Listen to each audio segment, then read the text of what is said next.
Welcome to lunch hour debate. తెలంగాణలో స్థానిక సమరానికి రంగం సిద్ధమైంది. హైకోర్టు ఆదేశాలతో 90 రోజుల్లో అంటే సెప్టెంబర్ 30వ తేదీలోగా సర్పంచ్ల ఎన్నికలు నిర్వహించాల్సిన అనివార్యత ఏర్పడింది. దీంతో తెలంగాణ సర్కార్ కూడా ఎన్నికలకు సిద్ధమవుతున్నట్లే కనిపిస్తుంది. సర్పంచ్ ఎన్నికల కంటే ముందే ఇంకా అంటే 90 రోజుల్లో సర్పంచ్ ఎన్నికలు నిర్వహించాలనేది హైకోర్టు తీర్పు అయితే దానికంటే ముందే జెడ్పీటీసీ ఎంపీటీసీ ఎలక్షన్లు నిర్వహించే ఆలోచనలో ప్రభుత్వం ఉంది. దీంతో రానున్న 90 రోజులు కూడా ఎన్నికలు జరిగే అవకాశం కనిపిస్తుంది. ఎన్నికల ప్రాసెస్ అనేది జరిగే అవకాశం కనిపిస్తుంది. అయితే ఇందులో ప్రధానంగా అడ్డొస్తుంది ఇప్పుడు బీసీలకు 42% రిజర్వేషన్లు. ఆ రిజర్వేషన్లు ఇచ్చాకే స్థానిక సంస్థల ఎన్నికలకు వెళ్తామంటూ చాలాసార్లు ప్రభుత్వ పెద్దలు సీఎం రేవంత్ రెడ్డి సహా పీసీసీ చీఫ్ మహేష్ కుమార్ గౌడ్ మిగిలిన మంత్రులు కూడా చాలామంది చెప్తూ వచ్చారు. అయితే ఇప్పటికీ రిజర్వేషన్ల ప్రక్రియ ఇంకా ముందుకు వెళ్ళలేదు. మరి బీసీలకు 42% ప్రభుత్వ పరంగా రిజర్వేషన్లు అమలవుతాయా? ఆ వార్డుల విభజన దీని బేస్గానే జరుగుతుందా? సర్పంచ్లు కానీ ఎంపీటీసీ జెడ్పీటీసీ వాటి రిజర్వేషన్లు కూడా 42% బీసీలకు ఇవ్వాల్సిన అనివార్యత ఉంటుంది కాబట్టి అది జరుగుతుందా? ఇది ఇప్పుడు ఆసక్తికర అంశంగా మారింది. అయితే ఇప్పటి వరకు 2024 ఫిబ్రవరి 1వ తేదీన సర్పంచ్ల పదవీకాలం ముగిసింది. అదే గత ఏడాది జూలై 3న ఎంపీటీసీలు జెడ్పీటీసీల పదవీకాలం ముగిసింది.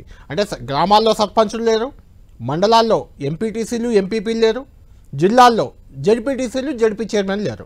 అంటే స్థానిక వ్యవస్థ అనేది పూర్తిగా లేకుండా పోయింది. అంటే మున్సిపాలిటీల పదవీకాలం కూడా ఈ మధ్య ముగిసింది. అవి కూడా మున్సిపల్ చైర్మన్లు కానీ కార్పొరేటర్లు కానీ లేకుండా పోయారు. కేవలం ఎమ్మెల్యేల కనుసన్నల్లోనే పాలన అంతా జరుగుతుంది. ఈ నేపథ్యంలోనే తెలంగాణ స్టేట్ సర్పంచ్ ఫోరం హైకోర్టును ఆశ్రయించింది. ఎన్నికలను వెంటనే నిర్వహించాలి, 18 నెలలుగా సర్పంచ్లకు అంటే గ్రామ పంచాయతీలకు పాలకవర్గాలు లేకుండా పోయాయంటూ ఆశ్రయించింది. దీనిపై ఈరోజు హైకోర్టు తీర్పిచ్చింది. ఇన్ని రోజులు పాలకవర్గాలు లేకుండా ఎలా ఉంటారు? 6 నెలల కంటే మించి ఉండకూడదు కదా. 6 నెలలు అంటే పదవీకాలం ముగిసినాక 6 నెలల వరకు గ్రేస్ పీరియడ్ ఉంటుంది. 6 నెలల్లో ఎన్నికలు నిర్వహించాలి. అది దాటిన తర్వాత ఎలా ఉన్నారంటూ కూడా హైకోర్టు సీరియస్ అయినట్లు మనకు తెలుస్తుంది. దాంతో ప్రభుత్వం ఇప్పుడు అనివార్యంగా లోకల్ బాడీ ఎన్నికలు అన్నీ ఎంపీపీ, ఎంపీటీసీ, జెడ్పీటీసీ, సర్పంచ్ అన్నీ కూడా నిర్వహించాల్సిన పరిస్థితిలో పడిపోయింది. ఏం జరగబోతుంది? ఎందుకంటే తెలంగాణ వ్యాప్తంగా కూడా 32కు 32 గతంలో బీఆర్ఎస్ ప్రభుత్వం అధికారంలో ఉంటే 32 జెడ్పీలకు 32 జెడ్పీ చైర్మన్లని బీఆర్ఎస్ఏ కైవసం చేసుకుంది. అలా మెజారిటీ 5699 ఎంపీటీసీలు ఉంటే అందులో కూడా 80% బీఆర్ఎస్ చేతిలో ఉన్నాయి. గతంలో 536 ఎంపీపీ స్థానాలకు 422 ఎంపీపీలు బీఆర్ఎస్ ఖాతాలోనే ఉన్నాయి. కేవలం 65 మాత్రమే కాంగ్రెస్, 8 బీజేపీ చేతిలో ఉన్నాయి.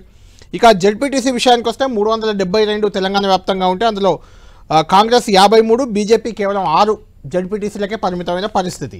అయితే ఇందులో పదవీకాలం ముగిసిన తర్వాత వాళ్ళ పాలకవర్గాల పదవీకాలం అయిపోయాక చాలామంది పార్టీ మారిపోయారు. కాంగ్రెస్లోకి, బీజేపీలోకి కూడా చాలామంది వెళ్ళిపోయారు. ఈ సంఖ్య గతంలో గెలిచిన సంఖ్య మాత్రమే నేను చెప్తున్నాను. ఈ నేపథ్యంలో ఇప్పుడు ఎన్నికల్లో ఎలాంటి ఫలితాలు రాబోతున్నాయి, ఎలా ఉండబోతుంది, ప్రభుత్వం నిజంగా ఎన్నికలకు రెడీ అవుతుందా, ఏం జరగబోతుంది అనేది ఒక ఆసక్తికర అంశం. అయితే దీనికి సంబంధించి బీఆర్ఎస్ మాత్రం కొత్త డిమాండ్ తెరపైకి తెచ్చింది. బీసీలకు 42% రిజర్వేషన్లు ఇవ్వకుండా ఎన్నికలకు వెళ్ళకూడదంటూ బీఆర్ఎస్ డిమాండ్ చేస్తుంది. మాజీ మంత్రి తలసాని శ్రీనివాస్ యాదవ్ ఇదే అంశానికి సంబంధించి మాట్లాడారు. ఆయన ఏమన్నారో ఒకసారి విందాం.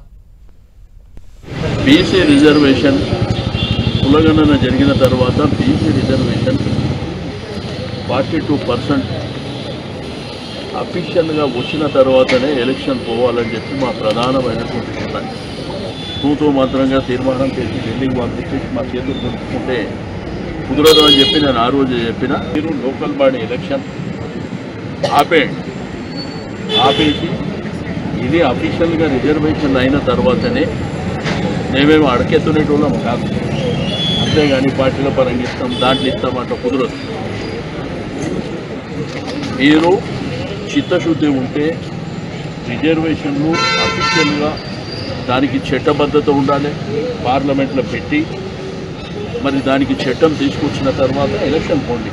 అప్పటి వరకు మీరు ఇట్లా తొందరపడి మేము పార్టీల పరంగా టికెట్ ఇస్తామనుకుంటే తప్పకుండా బీసీ సమాజం మీకు రైట్. చూసాం కదా, బీఆర్ఎస్ 42% బీసీ రిజర్వేషన్లు పెట్టాకే ఎన్నికలకు వెళ్ళాలి, వాటికి చట్టబద్ధత ఇవ్వాలి, ఆ తర్వాత ఎన్నికలకు వెళ్ళాలి, అప్పటి వరకు ఎన్నికలను ఆపేయండి అంటూ కూడా డిమాండ్ చేస్తుంది. అటు హైకోర్టు మాత్రం 90 రోజుల్లో ఎన్నికలు నిర్వహించాలంటూ ప్రభుత్వాన్ని కోరుతుంది. ఈ నేపథ్యంలో 90 రోజుల్లో 42% బీసీ రిజర్వేషన్లు అమలు చేస్తారా? ఒక ప్లాన్ మాత్రం కాంగ్రెస్ చేసింది. ఇప్పటి వరకు మనకు తెలిసినంత వరకు సమాచారం కాంగ్రెస్ పార్టీ పరంగా ఎంపీటీసీ కానీ ఎంపీపీ కానీ జెడ్పీటీసీ కానీ జెడ్పీ చైర్మన్ కానీ లేదంటే మిగిలిన సర్పంచులు కానీ 42% బీసీలకు కేటాయించాలి. పార్టీ పరంగా, అది ప్రభుత్వ పరంగా కాదు, కాంగ్రెస్ పార్టీ వరకు అలా కేటాయించి ముందుకెళ్లాలనే ఆలోచన చేసినట్లు మనకు సమాచారం ఉంది. అయితే దీన్ని ఖండించారు పిసిసి చీఫ్ మహేష్ కుమార్ గౌడ్, అదేవిధంగా అడ్లూరి లక్ష్మణ్ కుమార్, ఈ మధ్య మంత్రి అయ్యారు ఆయన కూడా గతంలో జెడ్పీ చైర్మన్గా కూడా పనిచేశారు. కొంచెం స్థానిక సంస్థల మీద అవగాహన ఉంది. 42% రిజర్వేషన్లు అయ్యాకే ఎన్నికలకు వెళ్తామని చెప్తున్నారు. నిజంగా అది సాధ్యమవుతుందా? ఈ 9 నెలల్లో, ఈ 90 రోజుల్లో 42% రిజర్వేషన్లు చేయడం, ఎన్నికలకు వెళ్ళడం అనేది సాధ్యమవుతుందా అనేది ఒక ప్రశ్న ఉత్పన్నమవుతుంది. మా ప్రతినిధి ప్రతాప్తో అడ్లూరి లక్ష్మణ్ కుమార్, మహేష్ కుమార్ గౌడ్ ఇద్దరు కూడా రియాక్ట్ అయ్యారు దీనిపైనే. ఒకసారి చూద్దాం. ఓకే, దీనికి సంబంధించి మాట్లాడేందుకు మంత్రి అడ్లూరి లక్ష్మణ్తో ఉన్నారు. అడ్లూరి లక్ష్మణ్ కూడా మాట్లాడడం. సార్ చెప్పండి, మీరు ఎస్సీ ఎస్టీ సంక్షేమ శాఖ మంత్రిగా కూడా ఉన్నారు. లోకల్ బాడీ ఎన్నికలకు సంబంధించి 42% రిజర్వేషన్ అంశాన్ని ఎట్లా తీసుకెళ్తారు, ఏ విధంగా ముందుకెళ్తారు? అఖిల భారత కాంగ్రెస్ పార్టీ అధ్యక్షులు మల్లికార్జున ఖార్గే గారు, మా అఖిల భారత కాంగ్రెస్ పార్టీ నాయకుడు రాహుల్ గాంధీ గారు భారతదేశంలో ఉన్నటువంటి అన్ని వర్గాలకు సమన్యాయం జరగాలని, కులగణన కానీ, ఎస్సీ కేటగరీషన్ కానీ, భారతదేశంలో ఏ చట్టం ఏ రాష్ట్రంలో అమలు చేయని విధంగా గౌరవ ముఖ్యమంత్రి గారి నేతృత్వంలో పట ఎస్సీ కేటగరీషన్ చట్టాన్ని అమలు చేసి ఫలాలు అందించే విషయంలో ఈ రాష్ట్ర ప్రభుత్వం ముందున్నటువంటి సందర్భంలో పట 42% బీసీలకు సమన్యాయం జరగాలనేటువంటి చట్టసభలో సభ చేసి కేంద్రాన్ని పంపించిన సందర్భంలో పట స్థానిక ఎన్నికలు బలోపేతం చేసి స్థానిక ఎన్నికల ద్వారా ఎన్నుకోబడ్డ గ్రామ స్థాయి ప్రజలకు సమన్యాయం జరిగే విధంగా ముందుకు పోవాలని చెప్పేసి హైకోర్టు ఇచ్చిన జడ్జిమెంట్. తప్పకుండా ఆ జడ్జిమెంట్ కాపీ వచ్చినాక దాని సారాంశాన్ని బట్టి మేము చెప్పడం జరుగుతున్న విషయాన్ని తెలియజేసుకుంటూ, ఏదేమైనా మా అఖిల భారత కాంగ్రెస్ పార్టీ నాయకత్వం రాహుల్ గాంధీ గారు, మల్లికార్జున ఖార్గే గారి ఆలోచన విధానాన్ని మా ముఖ్యమంత్రి వర్యులు, మా పిసిసి అధ్యక్షులు మేము అందరం సమన్వయం చేసుకుని కోర్టు నిర్ణయం ఏ విధంగా ఉన్నా 42% మా బీసీ కులగణాలకు న్యాయం చేసే విధంగా, ఏ విధంగా ఈ యొక్క ఏదో జ్యుడిషియల్ పరంగా ఉన్నటువంటి జడ్జిమెంట్ ఒక విధంగా 42% అమలు ఏ విధంగా అనేది చర్చించుకొని ముందుకెళ్తామనే విషయం ఈ సందర్భంగా మనం చేస్తున్నాం. సార్, ఇప్పటికే దీనికి సంబంధించి ఒక క్యాప్ ఉంది. దీన్ని రిజర్వేషన్ చేయాలంటే కనుక కేంద్ర పరిధిలోనే ఉంటుంది, కేంద్రం ఆమోదం తెలపాల్సి ఉంటుందన్నారు. కేంద్రం మాత్రం ఇప్పటి వరకు దీనికి సంబంధించి ఎలాంటి ముందడుగు వేసిన పరిస్థితి అయితే లేదు. ఒకవేళ కేంద్రం కనుక ఇట్లా కనుక తాత్సార్యం చేస్తే మీ రాష్ట్ర ప్రభుత్వం ఎట్లా ముందుకెళ్తారు సార్? ఇప్పుడు కేంద్రంలో బలహీన వర్గాలకు సంబంధించిన నాయకత్వం భారతీయ జనతా పార్టీ కేంద్ర మంత్రిగా బండి సంజయ్ ఉన్నాడు. మొన్నటి వరకు భారతీయ జనతా పార్టీ రాష్ట్ర అధ్యక్షుడు పనిచేసిండు. వారు ఏదైతే బీసీలకు సంబంధించిన న్యాయం విషయంలో కూడా ఇదేదైతే న్యాయమైన సమస్యను వారి కేంద్రంలో వారి యొక్క ప్రధానమంత్రి కానీ, వారి యొక్క కేంద్రంలో ప్రభుత్వం కానీ, మేము ఈ 42% అమలు చేసే కులగణన విషయంలో ముందు వరుసలో ఉంటామని చెప్పేసి వారు మొన్ననే వారి ఆదేశాలు ఇవ్వడం జరిగింది.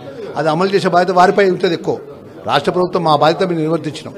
ముఖ్యమంత్రి వర్యులు, మంత్రివర్గం, ప్రభుత్వం ఏదైతే చేయాల్సిన చట్టపరంగా రాష్ట్ర ప్రభుత్వం ఆదిలో ఉన్నటువంటి అంశాన్ని మొత్తం కేంద్ర ప్రభుత్వం పంపించడం జరిగింది. కేంద్ర ప్రభుత్వంలో ఉన్నటువంటి అంశాన్ని కూడా అమలుపరిచే బాధ్యత ఎవరిపై ఉంటుంది? ఏదైతే భారతీయ పార్టీలో బీసీ అనే నాయకత్వం నుంచి కేంద్రంలో బాధ్యత వహిస్తున్నటువంటి కేంద్ర మంత్రిగా పనిచేస్తున్నటువంటి బండి సంజయ్ కానీ, కేంద్రంలో భారతీయ జనతా పార్టీ కీలకమైన పదవిలో ఉన్న వాళ్ళందరూ కూడా కేంద్ర ప్రభుత్వం ఉత్తర్వు తెచ్చే విధంగా వారి ఆలోచన విధానం ఉండాలని చెప్పి ఈ సందర్భంగా తెలియజేస్తారు. మొన్న కేబినెట్ సమావేశం కూడా జరిగింది కదా, ఈ కేబినెట్ సమావేశంలో ఈ అంశానికి సంబంధించి ఏమైనా డిస్కషన్ వచ్చిందా? ఈ కేబినెట్ సంబంధించిన అంతర్గతమైన విషయం సార్. మొత్తం మీద మీరు 42% రిజర్వేషన్ ఇచ్చే ఎన్నికలకు వెళ్తారా, లోకల్ బాడీ ఎన్నికలు? తప్పకుండా మా నిర్ణయాన్ని ఏదైతే మా పార్టీ నిర్ణయాన్ని కట్టుబడి మేము ఉంటాం. Okay, right. ఇది మొత్తం మీద లోకల్ బాడీ ఎన్నికలకు సంబంధించి మాత్రం ఖచ్చితంగా 42% రిజర్వేషన్ కల్పించిన తర్వాతనే ఎన్నికలకు వెళ్తాం. దానికి సంబంధించి కేంద్రం విషయంలో ఏం జరిగినా కానీ రాష్ట్ర ప్రభుత్వం ముందున్న అంశాలు ఏవైతే ఉన్నాయో మార్గాలన్నింటినీ కూడా పరిశీలించి ఖచ్చితంగా రిజర్వేషన్ కల్పించిన తర్వాతనే ఎన్నికలకు వెళ్తామంటూ కూడా అల్లూరి లక్ష్మణ్ చెప్తున్నారు. రవీంద్రతో ప్రతాప్, ఎన్టీవీ, హైదరాబాద్. రైట్. 90 రోజుల్లో ఎన్నికలు నిర్వహించాలని హైకోర్టు ఆదేశం. ఆ 90 రోజుల్లో 42% రిజర్వేషన్ ఇచ్చే వెళ్ళాలని బీఆర్ఎస్ డిమాండ్. ఇచ్చి వెళ్తామంటూ ప్రభుత్వ పెద్దలు, ప్రభుత్వంలో ఉన్న మంత్రి చెప్తున్నారు. ఇది అమలయ్యే పనేనా, సాధ్యమయ్యే పనేనా? నిజంగా 90 రోజుల్లో ఎన్నికలు జరుగుతాయా? జరిగితే 42% బీసీ రిజర్వేషన్లో జరుగుతాయా? ఇది $1 మిలియన్ ప్రశ్న ఉంది. దీనికి సంబంధించి డిబేట్లో చర్చిద్దాం. ఈ ఎన్నికలను ఇప్పుడు నిర్వహించేలా హైకోర్టు నుంచి ఆదేశాలు తీసుకువచ్చిన తెలంగాణ సర్పంచ్ల ఫోరం అధ్యక్షుడు లక్ష్మీ నరసింహారెడ్డి గారు మనకు లైవ్లో అందుబాటులో ఉన్నారు మనతో పాటు. అదేవిధంగా బీఆర్ఎస్ పార్టీ నుంచి ఆ పార్టీ మాజీ జెడ్పీటీసీ, డీసీఎంఎస్, కరీంనగర్ జిల్లా డీసీఎంఎస్ మాజీ చైర్మన్, మొన్ననే కాలపరిమితి ముగిసింది, chairman Srikanth Reddy, doctor LR Srikanth Reddy కూడా మనకు లైవ్లో అందుబాటులో ఉన్నారు.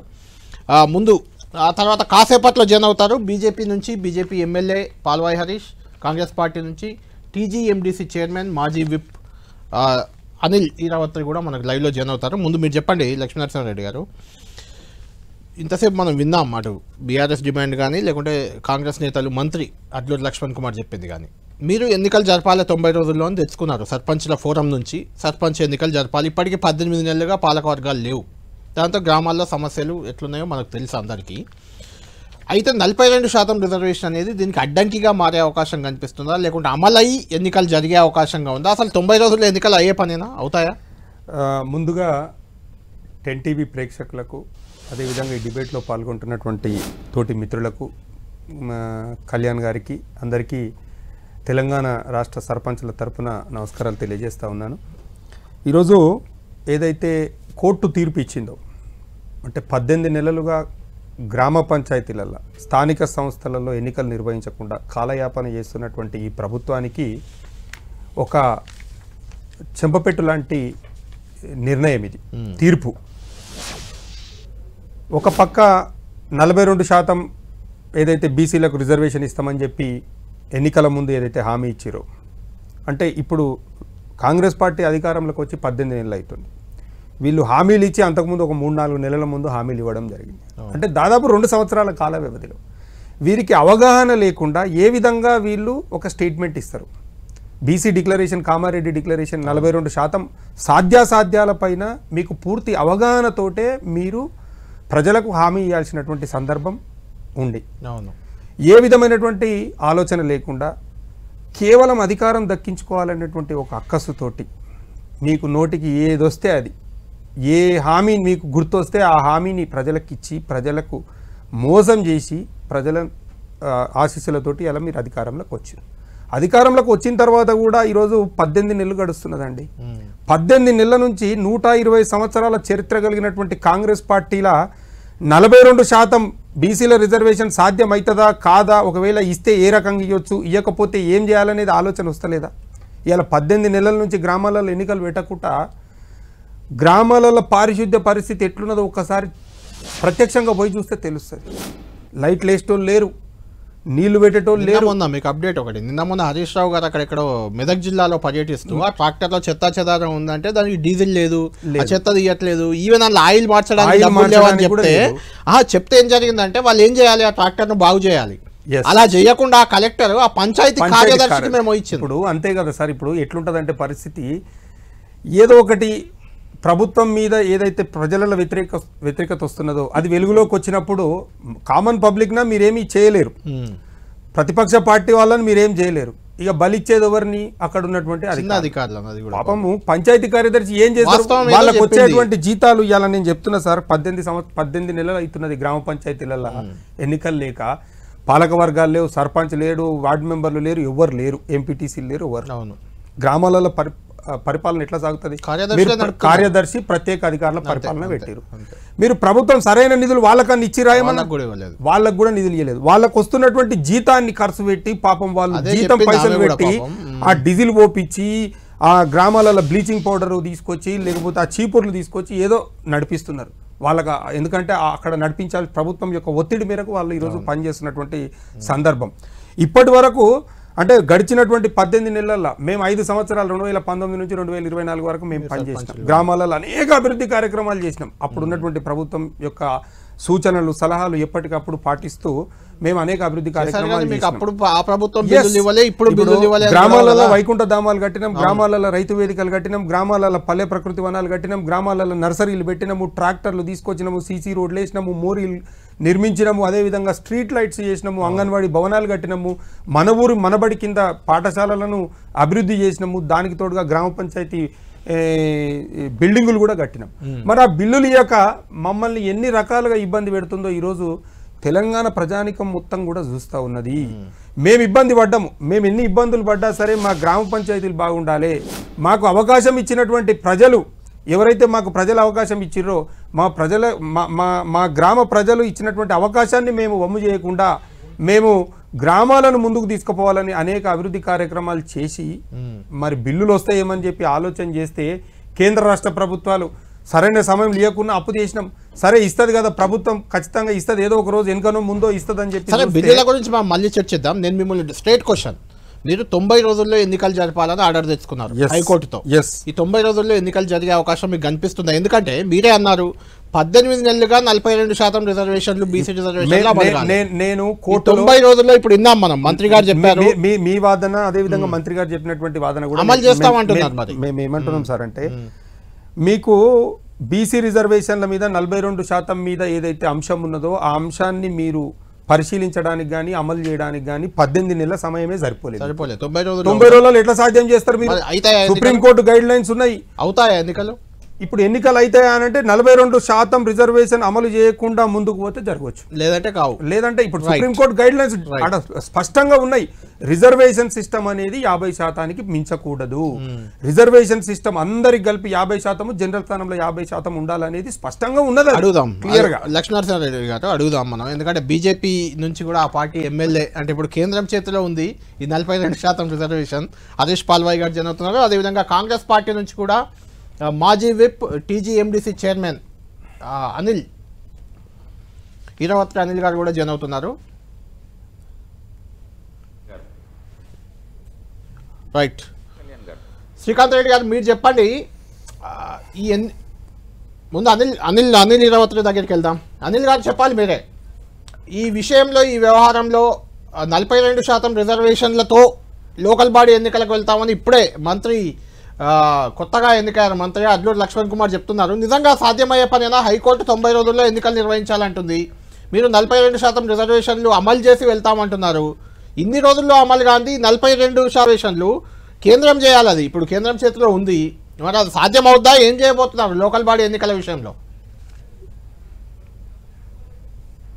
కళ్యాణ్ గారు ఒకటి చెప్తున్నాను, కేంద్రం చేతిలో ఉంది. కేంద్రానికి పంపి కూడా అంటే 4 నెలలు అవుతుంది బిల్లు పంపించేసి. గవర్నర్ నుంచి రాష్ట్రపతికి వెళ్ళింది. రాష్ట్రపతి దగ్గర 2.5 నెలల నుంచి ఉంది. నిజంగా వీళ్ళకి చిత్తశుద్ధి ఉంటే ఇప్పటివరకు కేంద్ర ప్రభుత్వంలో ఉన్న మంత్రి కావచ్చు, ఇక్కడ ఉన్న 2 మంత్రులు ఉన్నారు మన రాష్ట్రంలో, బండి సంజయ్ గారు ఉన్నారు, కిషన్ రెడ్డి గారు ఉన్నారు. వాళ్ళకి నిజంగా చిత్తశుద్ధి ఉంటే ఇప్పటివరకు దాన్ని ఆ బిల్లును క్లియర్ చేసుకొని వస్తుండే. కానీ వాళ్ళకి చిత్తశుద్ధి లేదు. ఒకటి మాత్రం 42% రిజర్వేషన్లు ఇచ్చే వెళ్ళాలన్నది పార్టీ నిర్ణయం కాబట్టి డెఫినెట్గా ఆ 42% కూడా ఇబ్బంది ఉండదు. ఎందుకంటే 9వ షెడ్యూల్లో వాళ్ళు పెట్టేస్తే సరిపోతుంది. తమిళనాడు తరహాలో ఇంకా 60 రోజులు అంటే మనకి ఇచ్చిన డెడ్ లైన్ ఇంకా సెప్టెంబర్ వరకు ఉంది కాబట్టి 3 నెలలు ఉంది కాబట్టి రేపు రాబోయే పార్లమెంట్ సమావేశాల్లో నిలదీస్తాం. ఆ 42% సాధించాల్సిన బాధ్యత మాతో పాటు బీజేపీ మంత్రులపైన, బీజేపీ ఎంపీలపైన ఉన్నదని స్పష్టంగా చెప్పదలుచుకున్నా. బీసీలకు అన్యాయం చేస్తే బీసీలు ఊరుకోరు. ఇవాళ చాలా స్పష్టంగా చెప్పదలుచుకున్నాం. 9వ షెడ్యూల్లో తమిళనాడు తరహాలో తమిళనాడు ప్రభుత్వం ఏ విధంగానైతే బిల్ చేసిందో 69% రిజర్వేషన్ని 50% క్యాప్ దాటింది. అప్పుడు పివి నరసింహారావు గారి ప్రభుత్వం ఉన్నప్పుడు, జయలలిత గారు ముఖ్యమంత్రిగా ఉన్నప్పుడు 69% రిజర్వేషన్ని అమలు చేసినారు. అది 9వ షెడ్యూల్లో పెడితే సరిపోతుంది. ఇవాళ మేము అడిగేది ఒకటే కేంద్ర ప్రభుత్వాన్ని, ఇంకొక రాజ్యాంగ సవరణ చేయండి. రాజ్యాంగ సవరణ చేసి తెలంగాణ ప్రభుత్వం బిల్ అయితే చట్టం చేసాం. అనిల్ గారు, ఇది కామారెడ్డి డిక్లరేషన్ లో మీరు 42% రిజర్వేషన్లు బీసీలకు అని చెప్పారు. అప్పుడు కామారెడ్డి అసెంబ్లీ ఎన్నికల్లో మీరు అక్కడ ఇన్ఛార్జ్ గా కూడా ఉన్నారు. మీరు కామారెడ్డి ఇన్ఛార్జ్ గానే ఉన్నారు అప్పుడు. ఇప్పుడు ఎన్నికలు జరిగి ఇప్పటికి 18 నెలలు అయింది కొత్త ప్రభుత్వం వచ్చి. 18 నెలల్లో 42% రిజర్వేషన్లు అమలు చేయలేకపోయారు. దానికి ఒక కదలిక లేదు అందులో కేంద్రంలో. ఇప్పుడు ఈ 90 రోజుల్లో అవుద్దా అనేది నా క్వశ్చన్. నేను అదే చెప్తున్న కళ్యాణ్ గారు, మేము ఈ 18 మంత్స్ ఇవాళకి 18 మంత్స్ అవుతుంది. వచ్చిన అధికారంలోకి వచ్చిన ఏడాది లోపట్నే ఒక డెడికేటెడ్ కమిషన్ ఏర్పాటు చేసి మేము సర్వే చేపట్టి, శాస్త్రీయ పద్ధతిలో సర్వే చేపట్టి బీసీలది, ఎస్సీ ఎస్టీలది, అన్ని కులాలది కూడా వాళ్ళ ఆర్థిక పరిస్థితులని అన్నీ కూడా అధ్యయనం చేసి ఆ రిపోర్ట్ ద్వారా, ఈ రిపోర్ట్ ఆధారంగానే అసెంబ్లీలో చట్టం చేసినాం. అసెంబ్లీలో చట్టం చేసి, ఎందుకంటే దానికి చట్టబద్ధత కల్పించాల్సిన అవసరం ఉంది కాబట్టి చట్టం చేసినాం. ఇవాళ 4.5 నెలలు అవుతుంది బిల్లు కేంద్రానికి పంపించి. మరి వాళ్ళ బాధ్యత కదా, వాళ్ళ బాధ్యత కదా. అంటే ఎలా ఉంటది అది? ఎందుకు ఈ చట్టం అసెంబ్లీలో చట్టం ఎందుకు చేసినాం? రేపు కోర్టులు కూడా రేపు న్యాయస్థానంలో ఇబ్బందులు వస్తాయని చెప్పేసి చట్టం చేసినాం. న్యాయస్థానంలో ఇబ్బందులు రావద్దని చెప్పేసి డెడికేటెడ్ కమిషన్ ఏర్పాటు చేసినాం. ఆ డెడికేటెడ్ కమిషన్ ద్వారానే సర్వే చేపట్టినాం. కుల సర్వేనే చాలా పకడ్బందీగా చేపట్టినాం. ఆ డేటా ఉంది. రేపు కోర్టు ప్రశ్నించిన ప్రభుత్వం కేంద్రం ఏం చేయబోతుంది అడుగుదాం. ఒక్క నిమిషం హరీష్ గారు, ఇప్పుడు మీ చేతిలో ఉంది కేంద్ర ప్రభుత్వం 42% బీసీ రిజర్వేషన్కి గ్రీన్ సిగ్నల్ ఇవ్వాలి. ఇవ్వకపోతే అమల్లోకి రావు, అది క్లియర్, అందులో డౌట్ ఏం లేదు. 90 రోజుల్లోనే స్థానిక ఎన్నికలు నిర్వహించాలంటున్నారు. సర్పంచ్ గారు చెప్పారు ఇంతసేపు 18 నెలల నుంచి పాలకవర్గాలు లేక గ్రామ పంచాయతీల్లో ఎక్కడికక్కడ వీధి లైట్ల నిర్వహణ లేదు, పారిశుద్ధ్య నిర్వహణ లేదు. మీరు కూడా అనుభవించే ఉంటారు మీ కాన్స్టిట్యున్సీలో. ఏం చేయబోతుంది మరి కేంద్రం ఇప్పుడు? అసలు కాంగ్రెస్ నాయకులు మాట్లాడే మాటలకు పొంతనే లేదు. వాళ్ళు లీగల్ ఒపీనియన్ తీసుకోవాలి ఫస్ట్. అసలు నేల విడిచి సాము చేసుట్లో వీళ్ళు నెంబర్ 1. ఫస్ట్ ఆఫ్ ఆల్ వీళ్ళు ఎవరిని సంప్రదించకుండా ఏదో హడావుడిగా అసెంబ్లీలో బిల్లు పెట్టారు. బిల్లు పెట్టి పాత రిజర్వేషన్ పద్ధతిని నల్లిఫై చేశారు.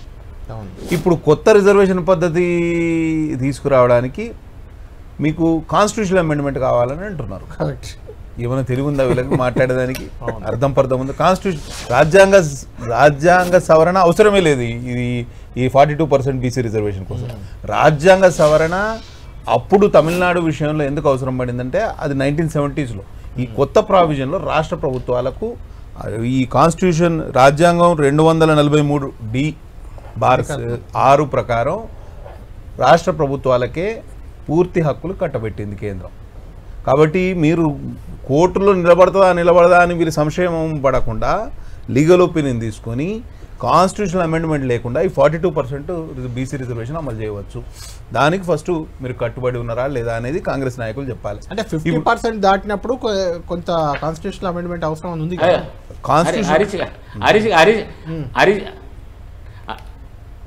చెప్పండి హరీష్ గారు, కళ్యాణ్ గారు, ఇప్పుడు హరీష్ గారు ఏమంటారంటే మాకు కాంగ్రెస్ వాళ్ళకు తెలివి లేకుండా పెట్టిండ్రని అంటున్నాడు. సరే, మాకు తెలివి ఉన్నదా లేదా పక్కకు పెడదాం, కానీ మేము అన్ని పార్టీలను పిలిచినాం, బీసీ సంఘాలను పిలిచినాం, మేధావులతో చర్చించిన తర్వాత నేను చట్టం చేసినాం, 9వ షెడ్యూల్లో పెట్టమన్నాం. అయితే హరీష్ గారు తెలుసుకోవాల్సింది ఏంటిదంటే బీహార్లో వాళ్ళ ప్రభుత్వమే ఉంది, వాళ్ళ ప్రభుత్వమే జీవో ఇచ్చింది, వాళ్ళ ప్రభుత్వమే రిజర్వేషన్లు పెంచడానికి ఒక జీవో ఇచ్చింది. 60% 70% వరకు రిజర్వేషన్లు పెంచి జీవో ఇచ్చింది. ఆ తర్వాత హైకోర్టు కొట్టేసింది. హైకోర్టు కొట్టేస్తే మళ్ళీ సుప్రీంకోర్టుకు పోయినారు, సుప్రీంకోర్టు కూడా కొట్టేసింది. మరి ఇది ఎవరి ప్రభుత్వంలో జరిగింది? ఎన్డీఏ ప్రభుత్వమే కదా, అక్కడ ఉంది నితీష్ కుమార్ ప్రభుత్వమే కదా. హరీష్ గారు, అంటే 50% దాటినప్పుడు చాలా సార్లు కోర్టులు దాన్ని కొట్టేస్తాయి. ఇక్కడ జీవో ఇవ్వడానికి వీల్లేదు.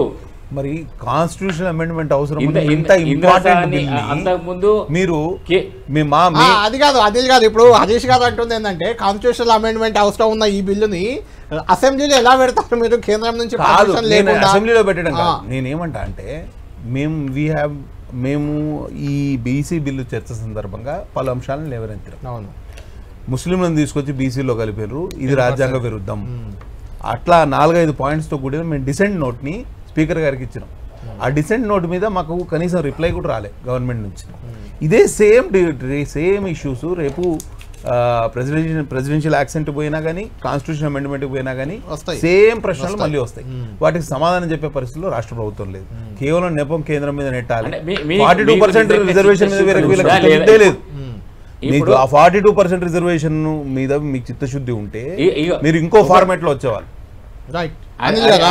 హరీష్ గారిని నేను ఒకటే ప్రశ్న అడగదలుచుకున్నా. మీకు నిజంగా హరీష్ గారు, నేను మిమ్మల్ని స్ట్రైట్ క్వశ్చన్ అడుగుతున్నా, మీకు చిత్తశుద్ధి ఉందా లేదా? బీసీల పట్ల చిత్తశుద్ధి ఉంటే మీరు 9వ షెడ్యూల్లో పెడతారు. లేకపోతే ఈ ఈడబ్ల్యూఎస్ రిజర్వేషన్ గురించి కూడా చెప్తా. ముస్లింలకు అందులో అవకాశాలు వస్తున్నాయి, అందులో ఆ రిజర్వేషన్ ఆ కోటాలో ముస్లింలు కూడా అనుభవిస్తున్నారు. అదేవిధంగా ఓబీసీ 27% రిజర్వేషన్లో కూడా అనుభవిస్తున్నారు, ముస్లింలకు ఉంది. నేను ఒకటే చెప్తున్నా, మీ బీసీల పట్ల మాకున్న చిత్తశుద్ధికి మేము గత అసెంబ్లీ ఎన్నికల సందర్భంగానే ఒక బీసీ బిడ్డను ముఖ్యమంత్రి చేస్తామని మేము హామీ ఇచ్చినాం. మీరు స్థానిక సంస్థల గురించి మాట్లాడారు. మా చిత్తశుద్ధి మాకు ఇవాళ ప్రధానమంత్రి ఒక ఓబీసీ నాయకుడిగా ఉన్నాడు.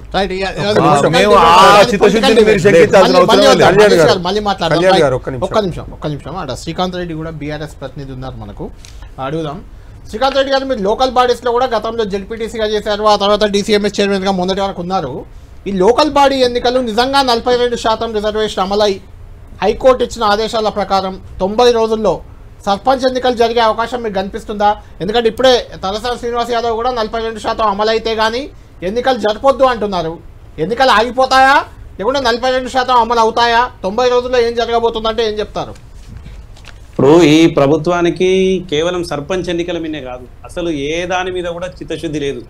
ఎందుకంటే 18 నెలలుగా వీళ్ళ పరిపాలన చూస్తూ ఉన్నాము. అనేక సందర్భాల్లో కోర్టు ఎన్ని విషయాల్లో ఎన్నిసార్లు చెప్పినా కానీ నిమ్మకు నీరెత్తినట్టు ఈ ప్రభుత్వం వాళ్ళు చేస్తూ ఉన్నారు. ముఖ్యంగా ఒకటండి, ఈరోజు సరే రిజర్వేషన్ల గురించి నేను ఒక నిమిషం ఆగి మాట్లాడతా కానీ ఒక స్ట్రైట్ క్వశ్చన్కి ఆన్సర్ చెప్పానండి వీళ్ళను.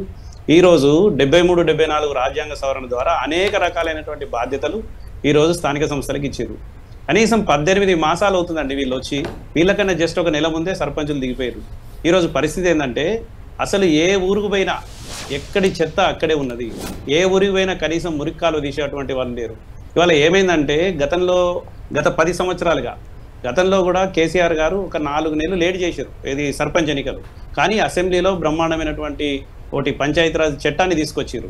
ఆ చట్ట ప్రకారం కొన్ని సవరణలు చేశారు. సరే అవన్నీ కూడా ప్రజలకు అనుకూలంగా ఉండాలని చెప్పి ఈవెన్ కలెక్టర్లకు కూడా పవర్ ఇచ్చుకుంటూ తర్వాత ఇవన్నీ చెట్లకు సంబంధించి కానీ పారిశుద్ధ్యం కానీ ఇవన్నీ కూడా కొన్ని నియమాలు పెట్టారు. అయితే ఏంటంటే ఇంకా గొప్పగా ఏం చేశారంటే అసలు దేశంలోనే ఏ గ్రామ పంచాయతీకి కూడా ఇన్ని అధికారాలు లేవు. మనం ఏం చేసినాం, ఈవెన్ జనన మరణ సర్టిఫికెట్లు కూడా ఇవాళ గ్రామ పంచాయతీలను తీసుకునేటువంటి వెసులుబాటు, ఈవెన్ మ్యారేజ్ రిజిస్ట్రేషన్ కూడా గ్రామ పంచాయతీలోనే తీసుకునేటువంటి వెసులుబాటు ఇవాళ అనేక తాండాలను గ్రామ పంచాయతీలుగా మార్చారు. అంటే ఒక తెలంగాణ అనేది ఒక ఐడియల్గా ఏ విధంగా ఉండాలనేది చెప్పి చూపిస్తే ఇవాళ సంవత్సరంన్నర నుంచి ఎన్నికలు కాదు కదా, నేను చెప్తున్నా కదా, మీరు గ్యారంటీ హైకోర్టు కాదండి సుప్రీంకోర్టు కూడా చెప్పనియండి ఈ ప్రభుత్వం వినది, రేవంత్ రెడ్డి గారు వినరు. ఎందుకంటే వీళ్ళకి ఇంకొక భయం ఉన్నది, ఏ ఎలక్షన్ పెట్టినా ఓడిపోతాం అన్నటువంటి భయం ఒకటి గాఢం గట్ట ఇట్లా పట్టుకున్నది కాంగ్రెస్ పార్టీకి. ఇవాళ అనేక రకాలైన సర్వేలు చేసుకుంటా ఉన్నారు వాళ్ళు, ఇంటర్నల్ సర్వేలు కానీ బయట సర్వేలు కానీ అన్ని సర్వేల్లో కూడా ప్రభుత్వం మీద తీవ్రమైనటువంటి వ్యతిరేకత ఉన్నది. నిన్న ఆదరబాదరగా ఇది రైతు భరోసా వేసినామని చెప్పి నిన్న ఏదో ఒకటి చేయాలి కదా, కొంత మనకు రేపు స్థానిక సంస్థల ఎన్నికలు తప్పిపోయి వస్తే ఇంత వ్యతిరేకత ఉండద్దు కదా అన్నటువంటిది ఒకదాంతో చేస్తూ ఉన్నారు. కానీ నాకు అనిపించేది అయితే నేను ఒక ప్రజాప్రతినిధిగా అంటే నేను గతంలో జెడ్పీటీసీ పనిచేసిన కదా, గ్రామాల్లో ఈ 10 సంవత్సరాలు ఉన్నటువంటి ఫెసిలిటీస్ అన్నీ కూడా ఇవాళ లేవు. ఇవాళ ఏదైనా కానీ చాలా ఇబ్బంది పడుతున్నారు, ప్రజలు ఇబ్బంది పడుతున్నారు. కానీ 10-15 సంవత్సరాల నుంచి రాజకీయ నిరుద్యోగులు ఉన్నటువంటి ఎమ్మెల్యేలు కానీ తర్వాత ఎంపీలు కానీ అందరూ కొత్తగా గెలిచారు, మంచిగా ఎంజాయ్ చేస్తున్నారు. ఎవరొద్దు సర్పంచ్లు వద్దు, ఎంపీపీలు వద్దు, జెడ్పీటీసీలు వద్దు, జెడ్పీ చైర్మన్లు వద్దు, ఎవరొద్దు, మంచిగా కలెక్టర్లు వాళ్ళు అధికారులు మేము మాత్రమే అధికారం అనుభవిస్తూ ఉన్నటువంటి దాంట్లో ఉన్నారు. కనీసం నామినేటెడ్ పోస్టులు ఇచ్చేటువంటి పరిస్థితులు కూడా ఇవాళ ప్రభుత్వం లేదు. కాబట్టి అంటే నేను అనుకునే అంటే ఎట్టి పరిస్థితుల్లో కూడా ఎలక్షన్లు పెట్టరు. ఇంకోటండి, ఇవాళ 42% రిజర్వేషన్ గురించి గొప్పగా మాట్లాడుతారు, మా అనిల్ అన్న మాట్లాడతారు. ఒక్క విషయం అండి, ఇవాళ క్యాబినెట్లో 42% మంత్రులు ఉన్నారా? అదైతే మీ చేతిలోనే ఉంది కదా. ముఖ్యమంత్రి గారు తలుసుకుంటే 5 నిమిషాలలో 42% బీసీలను తీసుకోవచ్చు. ఇవాళ ఏమైందండి మీది?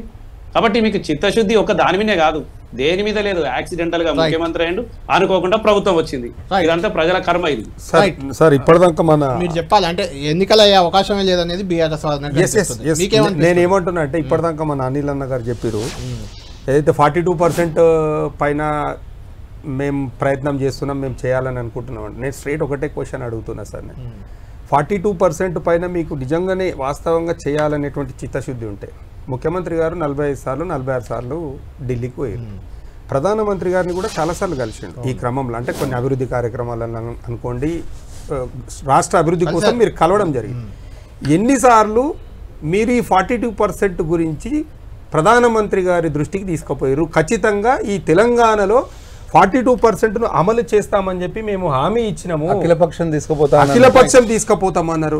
ఇది అంత ఎట్లున్నదంటే తెలంగాణలో మొత్తం వ్యవస్థ ఎట్లా నడుస్తున్నదంటే అనుభవం ఒకరిది, ఆర్భాటం ఇంకొకరిది.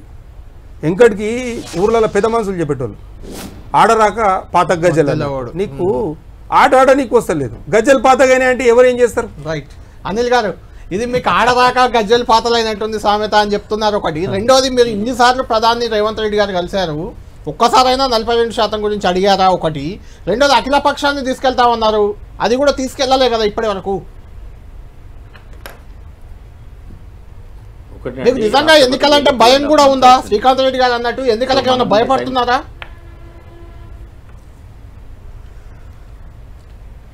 వాళ్ళు ఎన్నికలకు భయపడతారు కానీ మేము ఎన్నికలకు ఎందుకు భయపడతాం? అధికారంలో ఉన్న వాళ్ళు ఎన్నికలకు భయపడతారా? కానీ ఒకటి శ్రీకాంత్ రెడ్డి గారు కానీ ఎన్నికలకు భయపడకుంటే మీకు ప్రజలలో మంచి ఉంది, మీకు వెలిగిపోతున్నారు అని అంటే 18 నెలల నుంచి ఎన్నికలు నిర్వహించకుండా కాలయాపన చేసుకుంటా ఈ భారతదేశంలో పంచాయతీరాజ్ వ్యవస్థలో గ్రామ పంచాయతీలకు 60% అవార్డులు తీసుకొచ్చిన మేము 2019-24 కాల వ్యవధిలో పనిచేస్తున్నాం. మేము అవార్డులు తీసుకొస్తే పల్లెలను మొత్తము మేము ఒక ఇవాళ పల్లెలను పట్టించుకునేటోళ్ళు లేడు. పరిపాలన అనేది అస్తవ్యస్తమైంది, పరిపాలన అనేది పడకేసింది, పారిశుద్ధ నిర్వహణ లోపించింది. సర్పంచులు ఆత్మహత్య సర్పంచ్ నిన్న మొన్న జగిత్యాలలో బీబీరాజపల్లిలో గొల్లపల్లి మండలము బీబీరాజపల్లిలో సర్పంచ్ 10 లక్షల రూపాయలు బిల్లు వచ్చేది ఉందని చెప్పి ప్రభుత్వం చుట్టూ తిరిగి ఎన్ని ప్రదక్షిణలు చేసినా రాకపోతే అనిల్ గారు మాట్లాడక మళ్ళీ మీరు మాట్లాడండి. అనిల్ గారు చెప్పండి. ఇక వాళ్ళు కళ్యాణ్ గారు పాపం టీఆర్ఎస్ వాళ్ళు మాట్లాడుతుంటే దయ్యాలు వేదాలు వలికినట్టుంటుంది. వీళ్ళు ఆపే బిల్లు ఎన్నేళ్ళు బిల్లు ఇవ్వాలి? ఎంతమంది సర్పంచులు ఆత్మహత్యలు చేసుకున్నారు? మా దగ్గర ఆర్మూరు ప్రాంతంలో 2-3 ఆత్మహత్య యత్నం కూడా చేశారు. కలెక్టర్ ఆఫీస్ ముందట కూడా ఒక సర్పంచ్ ఆత్మహత్య యత్నం చేసుకున్నాడే. అలాంటి ఎన్నో సంఘటనలు జరిగినాయి. వీళ్ళు వచ్చిన బిల్లులను ఇవ్వకుండా మొత్తం డైవర్ట్ చేసేసి ట్రెజరీకే డైరెక్ట్ అక్కడికి సెంట్రల్ గవర్నమెంట్ నుంచి వచ్చే 15th ఫైనాన్స్ కమిషన్ బిల్లులు కూడా ఆ డబ్బులు కూడా ట్రెజరీకి డైరెక్ట్ పంపించేసి ఇవాళ సర్పంచుల ఆత్మహత్యలకు వాళ్ళ ప్రాణాలు తీసిన ప్రభుత్వం ఇవాళ మాట్లాడుతుంటే అసలు దయ్యాలు వేదాలు పలికినట్టుంటది. వాళ్ళు మాట్లాడే అర్హత కూడా లేదు వాళ్ళకు. ఒక్క నిమిషం అనిల్ గారు, పంచాయతీరాజ్ వ్యవస్థ 1959లో ఒక్క నిమిషం మేము చెప్పేది వినండి. 1959లో పంచాయతీరాజ్ వ్యవస్థ ఏర్పాటైనప్పటి నుంచి 2020, 1925 వరకు కూడా ఎన్నో ప్రభుత్వాలు వచ్చినాయి, పోయినాయి. ఇలా 120 సంవత్సరాల చరిత్ర ఉన్నటువంటి కాంగ్రెస్ పార్టీ కూడా ఎన్నోసార్లు వచ్చింది, ఎన్నోసార్లు పోయింది. ఎప్పుడైనా ఒక కొత్త ప్రభుత్వం వచ్చినప్పుడు పాత ప్రభుత్వంలో చేసినటువంటి పనులకు కానీ అభివృద్ధి పనులకు కానీ ఆ నిధులు అనేది కంటిన్యూషన్ ప్రాసెస్. మీరు అనుమతిస్తే నేను ఒక వీడియో చూపిస్తా, మీరు అనుమతిస్తే నేను ఒక వీడియో చూపిస్తా. ముఖ్యమంత్రి గారు మాకు చెప్పిరు, సర్పంచులు ఎవ్వరు కూడా మీరు అధైర్యపడొద్దు, సర్పంచులకు మొత్తం కూడా ఇవాళ శ్రీకాంత్ గారు ఇవాళ మీరు చేసిన అప్పులు ఒక్కొక్కటి చెప్పుకుంటూ పోతే అన్న ఇది నానా ఇది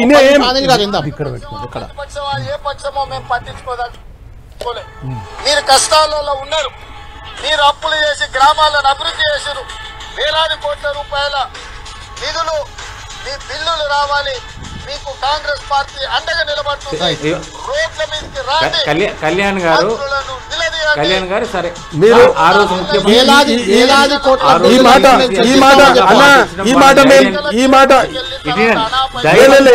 మాట్లాడిస్తారా కళ్యాణ్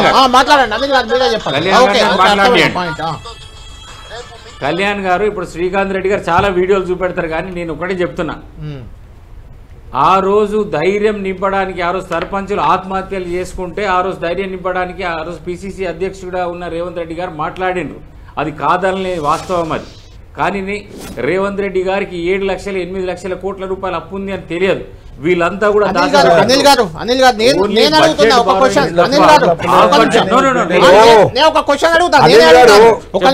నేను అడుగుతాను, అంటే మీరు ఇచ్చిన 6 గ్యారంటీలకు లేకుంటే సర్పంచులకు బిల్లులు రాలేదు, గ్రామంలో పారిశుద్ధ్యం లేదు, లేకుంటే గ్రామాల్లో వీధి లైట్లు వెలగట్లేదు, వీటి అన్నిటికీ గతంలో అప్పులు చేశారు, మేము చేయమంటే ప్రభుత్వం ఎందుకున్నట్టు? ఇంకా అందుకే ఎన్నికలు నిర్వహించలేకపోయారు. అదే భయం ఎన్నికలకు, అందుకే చెప్పేది కళ్యాణ్ గారు, నేను చెప్పేది ఒకటి. కళ్యాణ్ గారు చెప్పండి. కళ్యాణ్ గారు నేను ఒకటే చెప్తున్నాను మీకు, మీరు అర్థం చేసుకుంటారని నేను భావిస్తున్నా. వాళ్ళు ఏనాడు కూడా ఇంత 7 లక్షల కోట్ల రూపాయలు అప్పు ఉన్నదని చెప్పేసి ఏనాడు చూపెట్టలే. వాళ్ళు బడ్జెట్లో అప్పులని 3 లక్షల కోట్ల రూపాయలు అప్పు ఉందని చూపెట్టిండ్రు. వచ్చిన తర్వాత కార్పొరేషన్ అప్పులు ఉన్నాయి, కార్పొరేషన్ అవిటికి కూడా ప్రభుత్వమే కట్టాల్సిన బాధ్యత. నన్ను మాట్లాడినాయండి కళ్యాణ్ గారు, చెప్పాల్సిన అవసరం ఉంది. మీరు కూడా 7 లక్షల కోట్ల రూపాయల పైన అప్పులున్నప్పుడు 6,500 కోట్ల రూపాయలు నెలకు ఏదైతే ఆదాయం వస్తుందో 18,000 కోట్ల రూపాయల పైన ఆదాయం వస్తే దాంట్లోకి వెళ్ళి 6,500 కోట్ల రూపాయలు కేవలం వడ్డీలకు అస్సలకే పోతుంది, అప్పులు కట్టడానికే పోతుంది. మిగతా 6,500 కోట్ల రూపాయలు పెన్షన్లకు జీతాలకు పోతున్నది. ఇంకా మిగిలే దాంట్లో సంక్షేమ పథకాలకు పోతున్నది. మరి ఎక్కడికి వెళ్ళి ఇవన్నీ కట్టాలి? వీళ్ళు ఆరోగ్యశ్రీ అప్పులు అట్లనే ఉన్నాయి.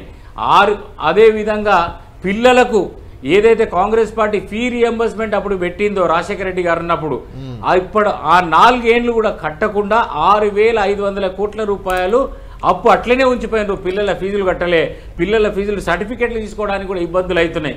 ఇట్లా చూసుకుంటా పోతే ఒక 40,000 కోట్ల రూపాయలు కాంట్రాక్టర్లకు ఇవ్వాల్సిన అప్పులు ఉన్నాయి. ఇట్లా 1,00,000 కోట్ల రూపాయలు ఆల్రెడీ అక్కడ అప్పులు చేసిపోయినరు, మిగతా 7 లక్షల కోట్ల రూపాయలు కాకుండా. ఈ బిల్లులన్నీ కూడా మా ప్రభుత్వం ఏర్పాటైన తర్వాత ఇప్పుడు కట్టుకుంటూ వస్తున్నాం, ఇప్పుడు స్ట్రీమ్ లైన్ చేస్తున్నాం. ఇంత కష్టంగా ఉంది ప్రభుత్వం నడిపేయడానికి. వాళ్ళు చేసిన అప్పులను మనం సమర్థిస్తామా? సార్ నేను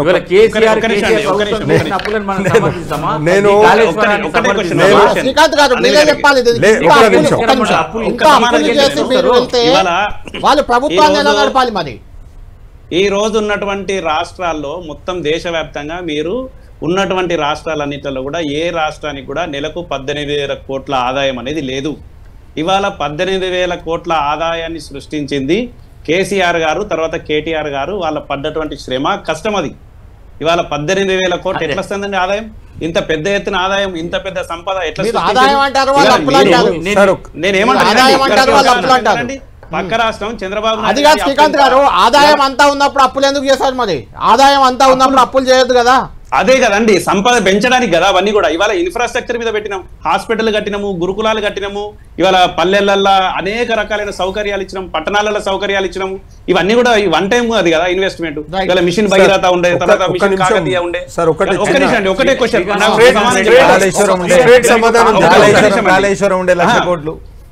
ఒక్క నిమిషం అండి. ఇన్ని గణం మేము చేసుకుంటూ పోతే ఇవాళ మీరు కనీసం నిర్వహణ వస్తలేదు మీకు.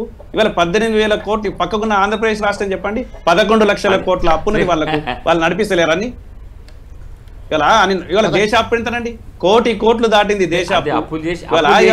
వ్యక్తిగత అప్పులు వేరు, మీరు ప్రభుత్వం నడిపిస్తలేదండి. బ్రహ్మాండంగా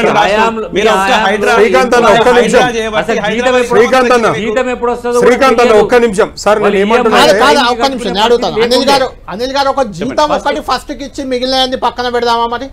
మిగిలినది పక్కన పెట్టేస్తారా? ఉద్యోగుల జీతం ఒకటి అంటే నేను అస్తవ్యస్తంగా కళ్యాణ్ గారు నేను అనేది ఎంత అస్తవ్యస్తంగా ఉండేనో అని చెప్తున్నా. నేను ఎప్పుడు జీతం ఇస్తున్నానో తెలియదు, ఎంప్లాయీస్కి ఏ టైంలో జీతం పడుతుందో తెలియదు. వాళ్ళు పిట్టకేసినట్టు చూస్తుండే వాళ్ళు ఎప్పుడు వస్తుందో అని చెప్పేసి. అలాంటి దౌర్భాగ్య పరిస్థితి నుంచి ఇప్పుడు స్ట్రీమ్ లైన్ చేస్తున్నాం. ఇప్పుడు నేను ఒకటే స్ట్రేట్ గా అనిల్ గారు ఒక్క నిమిషం, మీరు ఒక్క నిమిషం ఆలోచన చేయాలి. 2014లో తెలంగాణ మనం తెచ్చుకున్నాము. తెలంగాణ రాకముందుకు మన తెలంగాణలో ఏమేమి మౌలిక వసతులు ఉండే, తెలంగాణ వచ్చిన తర్వాత ఏమేమి మౌలిక వసతులు ఉండే వచ్చినాయని కూడా మన అనిల్ గారు చెప్తే బాగుంటది. మిమ్మల్ని మీరు సర్పంచుల ఫోరం ప్రతినిధిగా ఇక్కడికి వచ్చారు. చెప్తానే అన్ని మౌలిక వసతులు నేను చెప్తాను. మీరు మాట్లాడినప్పుడు నేను మిమ్మల్ని అడుగుతున్నాను. అనిల్ గారు ఒక్క నిమిషం, సర్పంచుల ఫోరం ప్రతినిధిగా ఇక్కడ ఉన్నారు. కోర్టులో కేసేశారు, ఎన్నికలకు తెచ్చుకున్నారు ఇప్పుడు 90 రోజుల ఎన్నికలని. నేను అడుగుతుంది స్ట్రైట్ క్వశ్చన్ ఏంటంటే, గతంలో బీఆర్ఎస్ ప్రభుత్వం 10 ఏళ్ళు అధికారంలో ఉన్నప్పుడు మీకు చాలా బిల్స్ పెండింగ్లో ఉన్నాయి. సరే, అవి 18 నెలల్లో వీళ్ళు చెల్లించలేదు, అప్పుడు కూడా పెండింగ్ లో ఉన్నాయి అంటే మీరు ఏం చెప్తారు? అప్పుడు కూడా ఉన్నాయి కదా. నేను ఏమంటున్నానంటే, ఇప్పుడు ఏదైతే అభివృద్ధి పనులు చేయడం కానీ, పెండింగ్ బిల్ల క్లియరెన్స్ కానీ, it is a rotating continuation process. అవును, మేము ఏమంటున్నాము, గత ప్రభుత్వం పనులు చేయించింది, గత ప్రభుత్వంలో కొన్ని బిల్లులు పెండింగ్లు ఉండే, ఈ ప్రభుత్వం వచ్చిన తర్వాత అన్ని బిల్లులు క్లియర్ చేస్తామని చెప్పింది. 18 నెలలు అవుతుంది, ఇంకెన్ని రోజులు కాలయాపన చేస్తారని చెప్పి మేము అడుగుతున్నాం. ఎందుకంటే ఇప్పుడు అందరూ సర్పంచులు డబ్బున్న ఎవరు కూడా ఉండరు. అప్పులు తీసుకొచ్చి వడ్డీలకు తీసుకొచ్చి బంగారాలు అమ్మి, అదేవిధంగా లైక్ మీ పొలాలు కానీ, ప్లాట్లు కానీ, ఇండ్లు కానీ ఏమన్నా ఉంటే అమ్మి తెచ్చిపెట్టి ఈ రోజు అభివృద్ధి కార్యక్రమాలు చేసి కాంగ్రెస్ లో ఉన్నారు. ఇప్పుడు అభివృద్ధి కార్యక్రమాలు చేసిరు. ఒక స్ట్రేట్ క్వశ్చన్ అడుగుతున్నా అనిల్ గారిని. 7 లక్షల అప్పున్నది, 8 లక్షల కోట్ల అప్పున్నది అని మాట్లాడుతున్నారు కదా. ఎవరైనా, మీరైనా, నేనైనా, అనిల్ అన్నైనా, చూసే ప్రేక్షకులైనా ఒక పరీక్షకు పోతుంటే ఏం చేస్తారు? ఇంటికాడ మంచిగా చదువుకొని ప్రిపేర్ అయ్యి మొత్తం ఆ ఎగ్జామ్కి పోతారు. వీళ్ళు మరి ప్రభుత్వం కోసం ప్రభుత్వాన్ని సాధించాలి, ముఖ్యమంత్రి పీఠం మేము దక్కించుకోవాలని పోతున్నప్పుడు వీళ్ళకి తెలియదు రాష్ట్ర పరిస్థితి హోంవర్క్ చేయలే. ఇక నరం లేని నాలుక ఎట్లా అంటే అట్లా తిరుగుతుందని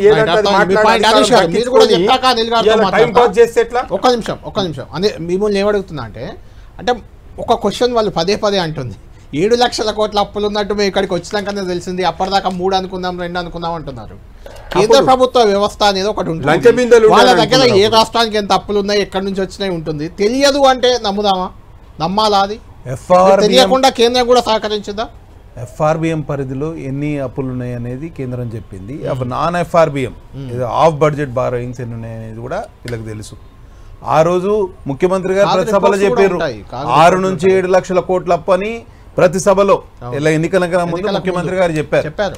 చెప్పిన తర్వాత మళ్ళీ అసెంబ్లీలో దాన్ని రూఢి చేశారు. కాకపోతే మేము 3 లక్షలు అనుకున్నాం 7 లక్షలు అయింది. 3 లక్షల FRBM అండి, నాన్ FRBM ఎన్ని ఉన్నాయో వాళ్ళకి తెలుసు. ఆ రోజు చెప్పారు 7 లక్షల కోట్ల అప్పు అని. ఇవి బట్టి గారు చెప్పారు పాదయాత్ర టైంలో 6.5 లక్షల కోట్ల అప్పని, ఇంకో 50,000 కోట్లు ఆ సంవత్సరంలో అడిషనల్. ప్రతి సందర్భంలో పాదయాత్రలో ప్రతి ఊర్లో ప్రతి గ్రామంలో మా ఆదిలాబాద్ జిల్లా గుండా వెళ్ళినప్పుడు కూడా బట్టి గారు చెప్పారు. ఇప్పుడు ఆయనే ఇవాళ ఫైనాన్స్ మినిస్టర్. మరి ఆ రోజు అప్పులు ఉన్నాయని తెలియదా వీళ్ళకు? ఎందుకు ఉచిత హామీలన్నీ ఇచ్చారు? మీరు చితికిల పడ్డారు. ఇవాళ ఆ హామీలు నెరవేర్చే క్రమంలో మీరు ఫెయిల్ అయ్యారు. ఇవాళ ఎన్నికలకు పోతే ముఖ్యమంత్రి గారు రేవంత్ రెడ్డి గారు ఉండరు. అది ఫస్ట్ భయం వీళ్ళకి. ఎందుకు ఎన్నికల్లో ఫలితాలు రావంటారు? వాళ్ళకు భయం పట్టుకున్నది. అది మీకు వస్తాయా మరి? పోనీ బీజేపీకి తప్పకుండా. మేము చెప్పేది ఒక్కటే, ఇది స్థానిక సంస్థల ఎన్నికలు జరిగితే దాన్ని రెఫరెండంగా తీసుకోమని అడుగుతాం. మేము ముఖ్యమంత్రి గారి పాలన బాగుందా అని మేము అడుగుతాం. లేకపోతే మాకు అవకాశం ఇవ్వమని మేము అడుగుతాం. ప్రజలు హర్షిస్తే తప్పకుండా మేము స్థానిక ఎన్నికలకు నిజంగానే రెఫరెండంగా తీసుకుంటారా? అడగండి. తీసుకుంటారా ఈ ఎన్నికల్ని? ప్రభుత్వం రెఫరెండంగా తీసుకుంటుందా? ఒకటే అది దాని గురించి నేను చెప్పడానికి ఎవరు కానీ రెఫరెండం ప్రభుత్వంలో ఒక కార్పొరేషన్ చైర్మన్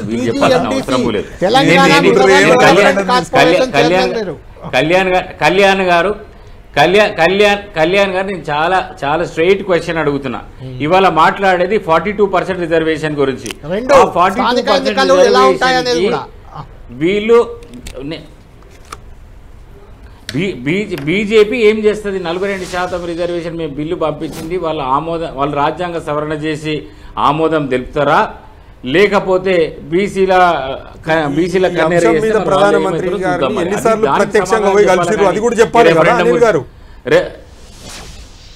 అనిల్ గారు ఈ విషయంలో కేంద్రాన్ని మీరు ఎప్పుడన్నా కోరారా ముఖ్యమంత్రి అనేది ప్రశ్న. ముఖ్యమంత్రి స్థాయిలో ప్రధానమంత్రి గారి దగ్గరికి చాలా సార్లు పోయినారు సందర్భాలు ఉన్నాయి. అడిగారా ఎప్పుడన్నా ఈ అఖిల పక్షం తీసుకుపోయి అడుగుతారు కదా? దానికి ఎక్సర్సైజ్ చేస్తాం, ఇప్పుడు దాని హోంవర్క్ కూడా చేస్తున్నాము. డెఫినెట్ గా ప్రభుత్వము పార్టీ అందరు కలిసిపోతారు, దానిపైన నిర్ణయం కూడా తీసుకుంటాం అతి త్వరలో. రైట్ అజీష్ గారు, నేనేమంటా అంటే వీళ్ళు ఎక్సర్సైజ్ ఇప్పుడు చేస్తామని హైకోర్టుకు 90 రోజుల గడువు పెట్టింది. ఇప్పుడు హడావిడి కావాలి. ఇంకొక సంశయం ఏంటంటే వీళ్ళు కొత్త చట్టం తీసుకొచ్చి కేంద్రానికి పంపించారు, పాత చట్టాన్ని నెల్లిఫై చేశారు. ఇప్పుడు పాత రిజర్వేషన్ల ప్రకారం కూడా మళ్ళీ అవి లేవు. పాత రిజర్వేషన్ల ప్రకారం కూడా ఎన్నికలు పెట్టే పరిస్థితి లేదు. మరి ఇప్పుడు ఆ లీగల్ ట్యాంగిల్లో ఎటుపోతారు, ఎవరు ఏం చేస్తారు అనేది ఒక్కటి మాత్రం చాలా దారుణం. స్థానిక సంస్థలు పూర్తిగా దయనీయ స్థితిలో కునారిల్లిపోతుంది. బ్లీచింగ్ పౌడర్ కొందామంటే డబ్బులు ఇవ్వండి, డీజిల్ పోయినకే ట్రాక్టర్లన్నీ మూలడం పడ్డాయి. కనీసం వీధి బల్బులు కానివ్వండి, చిన్న వర్క్స్. మా ఒక్క జిల్లాలో కుమ్రంభీం ఆసిఫాబాద్ జిల్లా వెనుకబడ్డ జిల్లా ఈ 18 నెలల్లో గ్రామ అంటే నాకు అర్థమైంది ఉపాధి హామీ నిధులే వస్తున్నాయి. అదో ఉపాధి హామీ నిధులతోటి ఏదో కొంత డెవలప్మెంట్ అవుతుంది. నేను ఒక్కటి చెప్తున్నా, మా జిల్లాలో ఈ సర్పంచుల పదవీ కాలం పూర్తయిన తర్వాత పంచాయతీ సెక్రటరీలు వాళ్ళ జేబుల నుంచి ఖర్చు పెట్టిన నిధులు 2 నియోజకవర్గాలు మా 25 కోట్ల రూపాయలు రావాలి ఈ 18 నెలలు. ఈ గ్రామ పంచాయతీ అంటే ఒక్క చిన్న జిల్లాలో పంచాయతీ సెక్రటరీలు వాళ్ళ జేబుల నుంచి పెట్టిన 25 కోట్లు అంటే మీరు రాష్ట్ర వ్యాప్తంగా ఎన్ని వందల కోట్లు ఒకసారి. అనిల్ గారు, ఇది పంచాయతీ సెక్రటరీల వాళ్ళ జీతం 12,000. నేను ఒకటి నిన్న జరిగిన ఒక సంఘటన మీ దృష్టికి తెస్తాను. నిన్న మెదక్ జిల్లాలో ఎక్కడో హరీష్ రావు గారు అక్కడ రోడ్డు పాయింట్ వెళ్తుంటే ట్రాక్టర్ కనిపించిందట చెత్తా చెదారంతో. ఆ ట్రాక్టర్ దగ్గర ఆగి ఆ పంచాయతీ కార్యదర్శిని పిలిచి ఈ ట్రాక్టర్లో ఉన్న చెత్త ఎందుకు తీయట్లేదు, ట్రాక్టర్ ఎందుకు కదలట్లేదు అంటే దానికి డీజిల్ లేదు, అందులో ఆయిల్ కూడా అయిపోయింది, ఆయిల్ పోయడానికి డబ్బులు లేవు, నేనే దగ్గరుండి ఎంతో కొంత నా జీతం డబ్బులు పెట్టి చేస్తున్నా అని అక్కడున్న పంచాయతీ కార్యదర్శి పాప ఒక లేడీ ఆమె హరీష్ రావు గారికి చెప్పింది. అడిగితే ఇదేంటి అని ఆయన అక్కడ క్వశ్చన్ చేసినందుకు కలెక్టర్ ఆమెకు మెమో ఇచ్చారు, ఆ కార్యదర్శికి మెమో ఇచ్చారు మీ జిల్లా కలెక్టర్. అక్కడ కార్యదర్శి తప్పేంటి మరి నాకు అర్థం కాలే. హరీష్ రావు ఎట్లాంటి వాడు అంటే హరీష్ రావు పెద్ద డ్రామాలు క్రియేట్ చేసే ఒక ఆర్టిస్ట్ హరీష్ రావు. మొదలే అక్కడ పెడతారు ఆ సోషల్ మీడియాలో పెడతారు ఇవన్నీ ఇచ్చారండి. మనీషా అని ఆమె పేరు, మనీషా అమ్మాయి పేరు. ఇప్పుడు హరీష్ రావు గారు డ్రామాలు చేసిరా, హరీష్ రావు గారు తెలంగాణ కోసం కొట్లాడి నిజమే కదా, మిగిలిందంతా డ్రామా అనుకుందాం. కార్యదర్శికి మెమో కలెక్టర్ ఇచ్చింది అయితే నిజమే కదా. అదేమైందో నేను కూడా చూడలేనండి, రిపేర్ అయి రాలేదు, తెలియకుండా నేను మాట్లాడలేను. Okay right. ఇప్పుడు గ్రామాల్లో అంతా బాగుందా? పోనీ మీ బాల్కొండ నియోజకవర్గంలో బాగుందా? అనిల్ గారు మీరు ఒక్కసారి మీరు ఆలోచన చేయాలి. అంటే మీరు కూడా ఏదో ఒక గ్రామానికి చెందిన వాళ్ళే, మీరు కూడా ఏదో ఒక గ్రామానికి చెందిన వారు అయి ఉంటారని నేను భావిస్తున్నాను. నేనేమంటున్నానంటే ఈరోజు ఒక్కసారి మీరు చూడండి గ్రామ పంచాయతీలలో పారిశుద్ధ్యం ఎట్లున్నది. గ్రామ పంచాయతీలలో పంచాయతీ సిబ్బంది అండి పాపం వాళ్ళకు ఇచ్చే జీతాలే జీవో నెంబర్ 51 ప్రకారంగా 9,500 రూపాయలు జీతాలు ఇస్తారు. ఆ 9,500 కూడా 3 నెలలు 4 నెలలు మీరు పెండింగ్ పెడితే వాళ్ళు ఎట్లా బతుకుతారు? ఒక్కసారి మీరు ఆలోచన చేయాలి. గ్రామ పంచాయతీలకు నిధులు అవి ఇవి ఒక నిమిషం కొంచెంసేపు పక్కన పెడితే 18 నెలల నుంచి మీరు ఎలక్షన్ నిర్వహించకపోవడానికి వచ్చిన అడ్డు ఏంటంటే ఏం చెప్తారు? కాన్ఫిడెన్స్ లేకపోవడం. 120 సంవత్సరాల చరిత్ర కలిగినటువంటి మేము 42% ఒకటి చెప్పండి, నేను మాట్లాడచ్చా? చెప్పండి అనిల్ గారు, మీరే చెప్పండి. కళ్యాణ్ గారు 42% రిజర్వేషన్లు బీసీలకు ఇస్తామని చెప్పేసి హామీ ఇచ్చినాం. అంతకుముందున్న బీఆర్ఎస్ ప్రభుత్వం 34% ఉన్న రిజర్వేషన్ 23% కుదించినమాట. కరెక్ట్, నిజమే.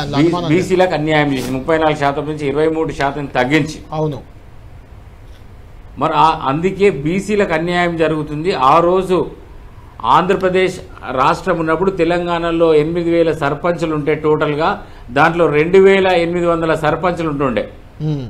ఆ తర్వాత వీళ్ళు వచ్చిన తర్వాత 2019లో ఎన్నికలు నిర్వహించిన తర్వాత 8,000 సర్పంచులు ఉంటే టోటల్ ఆ రోజు 8,000 సర్పంచులకు 2,000 సర్పంచులు ఉండే. వీళ్ళు వచ్చిన తర్వాత 12,000 గ్రామ పంచాయతీలు 12,000 సర్పంచులు ఉంటే బీసీలకు 2,300 2,400 సర్పంచులు ఉన్నాయి. అంటే ఇంకా తగ్గింది. ఇంత అన్యాయం అయితే బీసీ ప్రతినిధులు తగ్గిండ్రు కాబట్టి బీసీలకు అన్యాయం జరిగింది కాబట్టి మేము 34% రిజర్వేషన్లు 23% దుర్మార్గంగా తగ్గించారు కాబట్టి బీసీలకు అన్యాయం జరుగుతుందని చెప్పి ఆ రోజు కామారెడ్డి డిక్లరేషన్లో 42% రిజర్వేషన్ ఇస్తామని చెప్పి హామీ ఇచ్చినాం. హామీ ఇచ్చిన మేరకు ఆ ఎక్సర్సైజ్ చేయాల్సి వచ్చింది, అందుకే డీలే అయింది. ఇప్పుడు ప్రాపర్గా మేము చట్టం చేసి కేంద్ర ప్రభుత్వానికి పంపించినాం. ఇప్పుడు కేంద్ర ప్రభుత్వం చేతిలో ఉంది, వాళ్ళకి చిత్తశుద్ధి ఎంత ఉందని వాళ్ళు ఇప్పుడు నిరూపించుకోవాల్సిన అవసరం ఉన్నది. బీసీల చిత్తశుద్ధి ఎంత ఉంది, మేము కట్టుబడి ఉన్నాం 42% రిజర్వేషన్ ఇవ్వడానికి. అంటే నాకు ఒక్క డౌట్ వస్తుంది, 42% బీసీ డిక్లరేషన్ కామారెడ్డిలో చేసిన మీరు సరే బీఆర్ఎస్ వాళ్ళు తగ్గించారు, నో డౌట్. అది 2009లో రిజర్వేషన్ 23% తెచ్చారు, వాళ్ళు బీసీలకు అన్యాయం చేశారు. మీరు కూడా బీసీలకు నిజంగా చిత్తశుద్ధి ఉంటే 42% కామారెడ్డి డిక్లరేషన్ ప్రకారం ఎమ్మెల్యే టికెట్లు ఎంపీ టికెట్లు కూడా ఇవ్వాల్సింది కదా వాళ్ళకి. మరి పార్టీ పరంగా అయినా కనీసం అనిల్ లాంటి బలమైన నాయకుడు ఉన్న బాల్కొండలో అనిల్ని పక్కన పెట్టి సునీల్ రెడ్డి వస్తాడు అక్కడికి. అది ఎలా మీరు చూస్తారు దాన్ని? ఒకటండి, నేను ఒకటి, కళ్యాణ్ గారు నాకు పార్టీ టికెట్ ఇవ్వా అని అనలేదు పార్టీ ఏనాడు. నేనే అన్నాను నాకు నిజామాబాద్ అర్బన్ కావాలని, లేకపోతే పార్లమెంట్ నుంచి చేస్తానన్నాడు. అది నా ఎగ్జాంపుల్ చెప్పాను. గొడవైంది కదా అప్పుడు కూడా, బీసీలకు సరైన ప్రాతినిధ్యం లేదు, టికెట్లు సరిగా ఇవ్వట్లేదని మీ ఎమ్మెల్సీ తీన్మార్ మల్లన్న కూడా బయటకు వెళ్ళాడు ఇదే విషయాన్ని క్వశ్చన్ చేస్తూ. కళ్యాణ్ గారు అప్పుడు చాలా ఫ్యాక్టర్స్ కన్సిడరేషన్లకు తీసుకొని ఎట్టి పరిస్థితుల్లో అధికారంలోకి రావాలని ఆ రోజు మేము చేసిన వ్యూహాత్మకమైన నిర్ణయాల్లో బీసీలకు తగ్గిండొచ్చు. కానీ ఈరోజు చిత్తశుద్ధితో కాంగ్రెస్ పార్టీ 42% ఇవ్వాలని అనుకున్నది కాబట్టి చట్టం చేసి రాహుల్ గాంధీ గారు ఇచ్చిన మాట మేరకు అసెంబ్లీలో చట్టం చేసి ఇప్పుడు పంపించినాం. మరి ఇవాళ బీజేపీ నిర్ణయం తీసుకోవాల్సిన అవసరం ఉన్నది, వాళ్ళ చిత్తశుద్ధి నిరూపించుకోవాల్సిన బాధ్యత వాళ్ళ పైన ఉన్నది. రైట్ శ్రీకాంత్ గారు, మొత్తానికి 42% రిజర్వేషన్ల కారణంగానే రిజర్వేషన్లు అమలు చేయాలి, బీసీలకు న్యాయం చేయాలి. గతంలో బీఆర్ఎస్ పార్టీ వాళ్ళకి అన్యాయం చేసింది కాబట్టే ఈ డిలే జరిగింది. ఖచ్చితంగా ఈసారి 42% రిజర్వేషన్లను అమలు చేసే లోకల్ బాడీ ఎన్నికలకు వెళ్తామని కాంగ్రెస్ పార్టీ అధికార పార్టీ చెప్తుంది. దీనికి అంటే మీరేం చెప్తారు? బీఆర్ఎస్ పరంగా మీరేమంటారు? ఎన్నికలు అవుతాయా కావా? 42% అమలు అవుతుందా కాదా? ఫైనల్గా కంక్లూడ్ చేద్దాం, చెప్పండి. కాంగ్రెస్ పార్టీ ఎట్టి పరిస్థితిలో కూడా ఎన్నికలు నిర్వహించడానికి సాహసం చేసేటువంటి అవకాశం లేదు. ఇంకొకటి అండి, ఇప్పుడు కూడా చెప్తారా, నేను ఈ రోజు రేవంత్ రెడ్డి గారికి అవకాశం ఉంది. 42% బీసీలకు మంత్రివర్గంలో తీసుకునేటువంటి ఒక గొప్ప అవకాశం ఉంది, కానీ చేస్తలేడు. ఇవాళ పరిస్థితి ఏంటంటే బలమైన సామాజిక వర్గాలు ఇవాళ మున్నూరు కాపు నుంచి మంత్రి ఉండడు, ఇవాళ యాదవుల నుంచి మంత్రి ఉండడు. ఇవాళ నిన్నగాక మొన్న ఒకటి ముదిరాజుకు ఒక కోటా ఇచ్చిర్రు. కాబట్టి బీసీలకు ఎట్టి పరిస్థితులలో కాంగ్రెస్ పార్టీలో న్యాయం జరగదు. ఇంకొకటండి, మొన్న రిజర్వేషన్లు తగ్గిన బీసీ ప్రాతినిధ్యం ఎక్కడ కూడా టీఆర్ఎస్ పార్టీ ఆధ్వర్యంలో ఎక్కడ కూడా తగ్గలే. ఇవాళ వారు చెప్తున్నారు కదా, 3000 పైన సర్పంచులు ఉన్నారు, ఇవాళ 40% పైన జడ్పీ చైర్మన్లు ఉన్నారు. ఇవాళ కేసీఆర్ గారు గొప్పగా 50% మహిళలకు ఇచ్చిర్రు మొన్న ఉన్నటువంటి దాంట్లో. కాబట్టి ఎక్కడ కూడా ప్రాతినిధ్యం తగ్గలే. ఎందుకు మీకు పర్సెంటేజ్ తేడా వస్తుందంటే ఎస్టీలకు సంబంధించి తాండాలన్నీ కూడా సర్పంచులు ఎస్టీలే ఉన్నారు కాబట్టి అక్కడ కొంత తేడా వస్తుంది అక్కడ. కాబట్టి ఇప్పుడు బీఆర్ఎస్ పార్టీ అన్ని వర్గాలకు లాభం చేసింది, ఇవాళ కాంగ్రెస్ పార్టీ అన్ని వర్గాలను ముంచుతుంది. ఒక బీసీలనే కాదు, అన్ని వర్గాలను ముంచేటువంటి పరిస్థితిలో ఉన్నది. ఇంకోటి చెప్పడం మర్చిపోయారు శ్రీకాంత్ రెడ్డి గారు. మున్సిపాలిటీ జిహెచ్ఎంసీలో 150 వార్డ్స్ ఉంటే యాక్చువల్గా ఏముంటుందంటే 243 ఆర్టికల్ గురించి కవిత గారు వాళ్ళ నాయకురాలు మాట్లాడుతున్నది. 50% రిజర్వేషన్ క్యాప్ ఉంటుంది. ఇక్కడ నార్మల్గా అయితే అర్బన్ ఏరియాలో ఎస్సీ ఎస్టీలు తక్కువ ఉంటారు. ఇక్కడ వచ్చి ఎస్సీ ఎస్టీలు 6.33% ఎస్సీలు ఉంటే జిహెచ్ఎంసీలో 1.33% ఎస్టీలు, వాళ్ళకి 7%, వీళ్ళిద్దరు కలిపి 8% పోతే ఇంకా 42% రిజర్వేషన్ 42% మిగిలి ఉంటుంది రిజర్వేషన్ ఇవ్వడానికి బీసీలకు. కానీ వీళ్ళు అవకాశం ఉన్నా అది 33% బీసీలకు రిజర్వేషన్ ఇచ్చిండ్రు. అక్కడ కూడా అన్యాయం చేసిన వీళ్ళు బీఆర్ఎస్ వాళ్ళ అవకాశం ఉండి కూడా 42% ఇచ్చే అవకాశం ఉండి కూడా 33% ఇచ్చిండ్రు. దీనికి సమాధానం ఏం చెప్తారు శ్రీకాంత్ రెడ్డి గారు? మేము అనేది ఒకటే అండి, 42% మంత్రివర్గంలో బీసీలు ఉండాలి. ఇవాళ మీకు ప్రధానమైనటువంటి సామాజిక వర్గాలకు ప్రాతినిధ్యం ఉండాలి. ఇవాళ ఉమ్మడి రాష్ట్రంలో కూడా యాదవులు లేక మంత్రివర్గంలో యాదవులు లేక ఉన్నటువంటి మొత్తం ఉమ్మడి రాష్ట్రంలో కూడా ఉన్నారు. ఈ ఫస్ట్ టైం రేవంత్ రెడ్డి గారి కేబినెట్ ఇవాళ మున్నూరు కాపు సామాజిక వర్గం నుంచి మంత్రిగా లేకపోవడం కూడా ఉమ్మడి రాష్ట్ర చరిత్ర నుంచి ఇప్పటి వరకు కూడా ఫస్ట్ టైం. మీరు ఏం సమానం చెప్తారండి? మీరు బీసీలకు పూర్తిగా అన్యాయం, మీతోటి సహా అన్యాయం చేస్తున్నారండి. మీకు కూడా ఇవాళ చాలా గొప్పగా ఉమ్మడి రాష్ట్రాల్లో గెలిచినటువంటి వాళ్ళు మీరు. నేను ఒకటి చెప్తున్నా, ఇదే జిహెచ్ఎంసీ గురించి అనిల్ గారు మాట్లాడుతున్నారు కదా, ఇవాళ బీసీ రిజర్వేషన్ ఉన్నాయి కూడా మొత్తం అంతా మైనారిటీ వర్గానికి పోయినాయి. ఎందుకు? బీసీఈ అని ఒకటి క్లాస్ క్రియేట్ చేసి మొత్తం ఆ బీసీలోకి మైనారిటీలు చొచ్చుకొస్తే ఇవాళ ఒక్కొక్క కాగజ్నగర్ మున్సిపాలిటీలో 8 నుంచి 10 మంది ఒక్క మైనారిటీ వర్గానికి మాకు ఉన్నాయో 30 వార్డులు.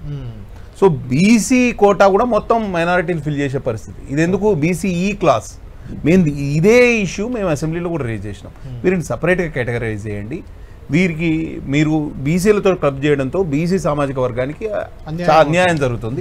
జిహెచ్ఎంసీలో కూడా చాలా మంది దాదాపు మైనారిటీ సామాజిక వర్గానికి చెందిన చాలా మంది ఉన్నారు. సో ఈ బీసీ రిజర్వ్ ఈ మైనారిటీస్ ని బీసీలో ఇంక్లూడ్ చేయడం వల్ల బీసీలకు అన్యాయం జరుగుతుందని మేము అదే వాదన. రేపు లీగల్ ఒపీనియన్ తీసుకున్నప్పుడు ఇదే సమస్య మీకు వస్తుంది. రేపు రాజ్యాంగ సవరణ కావాలన్నా ఇదే సమస్య వస్తుంది. దానికి అన్నిటికీ మీరు సమాధానం చెప్పడానికి రెడీగా ఉంటారు. ఇప్పుడు ఎన్నికలు జరిగితే బీజేపీ పరిస్థితి ఏంటి? జనరల్గా లోకల్ బాడీలో బీజేపీ కొంత వీక్గా ఉంటుంది. ఇప్పుడు ఉమ్మడి రాష్ట్రంలో కానీ తెలంగాణ వచ్చాక కానీ మీరు చూస్తే ఇక్కడ 8 ఎంపీపీలు ఉన్నాయి మీ చేతిలో. గతంలో చూస్తే 6 జెడ్పీటీసీలు, కేవలం 6 జెడ్పీటీసీలు ఈ రకంగా ఉన్నారు. మీకు 32 జెడ్పీ చైర్మన్లలో ఎక్కడ కూడా మీరు రాలేదు. 32 బీఆర్ఎస్. లోకల్ బాడీ ఎలక్షన్ లో కొంత ఇబ్బంది ఉంటుంది. ఇప్పుడు వాతావరణం ఎలా ఉందంటారు? పార్లమెంట్ ఎన్నికలలో మేము చాలా పుంజుకున్నాము. సగం సీట్లు మాయే వచ్చినాయి. 11 ఈ హైదరాబాద్ 8 మాకే వచ్చినాయి. ప్రధాన ప్రతిపక్షం ఇవాళ రాష్ట్రంలో అవునన్నా కాదన్నా భారతీయ జనతా పార్టీ. పార్లమెంట్ ఎన్నికల తర్వాత ఓట్ల వైజ్ ఓట్ల షేర్ వైజ్ మేము తీసుకుంటే దాన్ని అదే టెంపో మెయింటైన్ చేస్తాం. తప్పకుండా లోకల్ బాడీ ఎలక్షన్స్ లో కూడా మేము అదే పోటీ పర్సెంటేజ్ ఎవరితో? లోకల్ బాడీ ఎన్నికల్లో పోటీ ఎవరితో ఉంటుంది? మాకు కాంగ్రెస్ తో ఉంటుంది. బీఆర్ఎస్ దే ఉండదు. బీఆర్ఎస్ ఎక్కడ ఉందా? రైట్, మీరు ఫైనల్ కంక్లూడ్ చేయండి. ఎన్నికలు సరే, అంటే ఎవరి మీరు తెచ్చారు, వాదనలు- ఆర్డర్ తెచ్చారు, జరుగుతాయా? కూడా ఒకటి అనిల్ గారు, అనిల్ అన్న ఒక్క నిమిషం మీరు వినాలి. ఏదైతే మేము ఈరోజు ఎన్నికలు జరపాలి, గ్రామాలలో అస్తవ్యస్తమైనటువంటి పరిస్థితి ఉన్నది. ఎన్నికలు నిర్వహిస్తే ఊరికి పెద్ద దిక్కు సర్పంచ్ కానీ పాలక వర్గం వస్తుంది, గ్రామాలు బాగా జరుగుతాయని ఏదైతే భావించినామో దాని ప్రకారంగానే ఈరోజు ఆర్డర్ రావడం జరిగింది. ప్రభుత్వం ఇప్పటికైనా నిద్రపోతున్నటువంటి ప్రభుత్వం మేల్కొని గ్రామాలల్లో స్థానిక సంస్థల ఎన్నికలు నిర్వహించాలి. దానితో పాటుగా మేము దాదాపు 18 నెలల నుంచి కొట్లాడుతున్నాం ఈ ప్రభుత్వంతో. 2019-24లో మేము పనిచేసినాము. ఈ తెలంగాణ వ్యాప్తంగా 1200 కోట్ల రూపాయలు ఈరోజు బిల్లులు పెండింగ్లో ఉన్నవి. ఈ పెండింగ్లో ఉన్నటువంటి బిల్లులు వెంటనే చెల్లించండి. ఇప్పటికే అంటే జనవరి 8, 2023 ధర్నా చౌక్ దగ్గర ఇప్పుడు మన ముఖ్యమంత్రి గారు మన ముఖ్యమంత్రి గారు ఒకటి చెప్పారు. రాజీవ్ గాంధీ పంచాయతీ సంఘటన కార్యక్రమంలో ఒకటి చెప్పారు. 60 మంది సర్పంచులు చచ్చిపోయారు తెలంగాణలో అన్నది. మొన్న కూడా ఒక ఆయన చచ్చిపోయాడు కదా. ఇంకెంతమంది సర్పంచులను మీరు చంపుదామనుకుంటున్నారు? దీంతో పాటుగా అన్న ఒక్క నిమిషం నా మాట వినాలి. దీంతో పాటుగా ఇలా సర్పంచులు ఒక్కరే కాదు, ఈ బిల్లులు విడుదల చేయకపోతే రేపటి నుంచి ఇక కార్యదర్శులు కూడా చచ్చిపోవడం శురు అవుతుంది. దయచేసి ప్రభుత్వాన్ని ఒకటే రిక్వెస్ట్ చేస్తా ఉన్నాను, మీ ద్వారా నేను కోరుతా ఉన్నాను, దయచేసి మా సర్పంచుల యొక్క పెండింగ్ బిల్లు మీరు విడుదల చేయండి. మీకు స్ట్రైట్ గా 3 క్వశ్చన్లు మీరు కంక్లూడ్ చేయండి. ఫైనల్ ఇది ఒకటి, 90 రోజుల్లో హైకోర్టు ఇచ్చిన ఆదేశాల ప్రకారం సర్పంచ్ ఎన్నికలు, ఎంపీపీ, జెడ్పీటీసీ కూడా, అంటే ఆదేశాలు సర్పంచ్ అయినప్పటికీ ఎంపీపీ, జెడ్పీటీసీ కూడా ఉన్నాయి. ఎంపీటీసీ, జెడ్పీటీసీ ఆ ఎన్నికలు నిర్వహిస్తారా? ఒక పాయింట్. ఒకవేళ నిర్వహిస్తే అన్న 42% రిజర్వేషన్లు అమలు అవుతాయా? కాకపోతే ఏం చేయబోతున్నారు? 2. మూడోది, బిల్లుల పెండింగ్ విషయంలో ఏం హామీ ఇస్తారు ప్రభుత్వ పరంగా? ఒకటంటే స్థానిక సంస్థల ఎన్నికలు నిర్వహించాలి, ప్రభుత్వానికి చిత్తశుద్ధి, తప్పకుండా నిర్వహిస్తాం. 42% రిజర్వేషన్ని కూడా సాధిస్తాం. బీజేపీ మెడలు వంచైనా సరే, కేంద్ర ప్రభుత్వం మెడలు వంచైనా సరే 42% రిజర్వేషన్లు అమలు చేసే విధంగా అక్కడ రాజ్యాంగ సవరణ చేపిస్తాం, బీజేపీ మెడల్ వంచుతాం. 2 అయిపోయినాయి. మూడోది, తప్పకుండా సర్పంచుల ఆవేదన అర్థం చేసుకుంటాం. వాళ్ళ బిల్లులు అంటే ఇప్పుడున్న ఆర్థిక పరిస్థితి, మన రాష్ట్ర ఆర్థిక పరిస్థితి బాగలేదు కాబట్టి ఏదో విధంగా సర్పంచుల ఆవేదన అర్థం చేసుకుంటాం. వాళ్ళ బిల్లుల్ని మీరు తప్పకుండా ప్రభుత్వానికి ఆర్థిక పరిస్థితి బాగాలేకపోతే అందాల పోటీలు ఇంకో ఏడాది అయినాక పెట్టుకుంటూ అయిపోతుండే కదా. అందాల పోటీలు ఇంకో ఏడాది తర్వాత పెట్టుకుంటూ అయిపోతుండే కదా. మా బిల్లులు ఇస్తే అయిపోతుండే కదా. అనిల్ గారు, థ్యాంక్ యూ. హరీష్ గారు, థ్యాంక్ యూ. శ్రీకాంత్ రెడ్డి గారు, థ్యాంక్ యూ. లక్ష్మీనరసింహారెడ్డి గారు. మొత్తానికి హైకోర్టు ఆదేశాలతో ఎన్నికల నిర్వహణకైతే తప్పనిసరిగా ప్రభుత్వం ముందుకు పోవాల్సిన అనివార్యత ఏర్పడింది. అయితే ఇప్పుడు 42% బీసీ రిజర్వేషన్లు అమలు అవుతాయా? కేంద్రం నుంచి గ్రీన్ సిగ్నల్ వస్తుందా? ఆగిపోతాయా? రాకపోతే ప్రభుత్వం ఏం చేయబోతుంది? ఇవన్నీ సవాలక్ష ప్రశ్నలు ఉన్నాయి. ఇక బిల్లులు అనేది ప్రధాన సమస్యగా ఉంది సర్పంచులకి. ఆ బిల్లుల చెల్లింపు అనేది కనీసం ఈ ఎన్నికల ముందైనా పూర్తి చేసే అవకాశం ఏమైనా ఉందా? మనం వేచి చూడాలి. ఇది లంచ్ అవర్ డిబేట్.